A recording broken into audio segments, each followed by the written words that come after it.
یہ بڑی پرانی کھوئی ہے، یہ تقریباً 250 سال 300 سال ہو گیا ہے۔ پشاور میں کبھی ٹھنڈے میٹھے پانی کے ساتھ کنویں ہوا کرتے تھے، تاہم یہ قدیمی کنویں خشک ہو کر ماضی کا حصہ بن چکے ہیں۔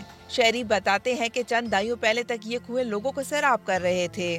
ایک یہ ورثہ ہے جو کہ ہماری ایک پشوریوں کے پہچان بھی ہے، اور یہ ایسا ایسا یہ ختم ہوتے جا رہا ہے کیونکہ توجہ ہے نہیں حکومت کی۔ دور دور تک لوگ آتے تھے، یہیں سے پانی بھر کے لے جاتے تھے۔ خود بخود یہ پانی باہر ابل آتا تھا، کھوئی سے باہر آ جاتا تھا، اتنا پانی بھرا جاتا تھا۔ قدیمی کنووں کے نشان شہر میں تو مٹ گئے ہیں، مگر دیہات میں اب بھی اکا دکا کنواں نظر آ جاتا ہے، جو اب تک میٹھے اور ٹھنڈے پانی کا ذریعہ ہے۔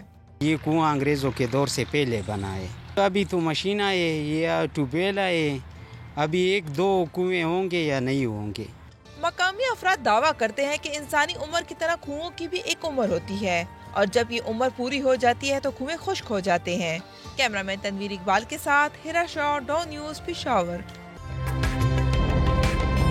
تازہ ترین ویڈیوز کے لیے ہمارا YouTube چینل سبسکرائب کر کے بیل آئیکن پریس کیجیے تاکہ آپ کو ملے ہر اپڈیٹ سب سے پہلے۔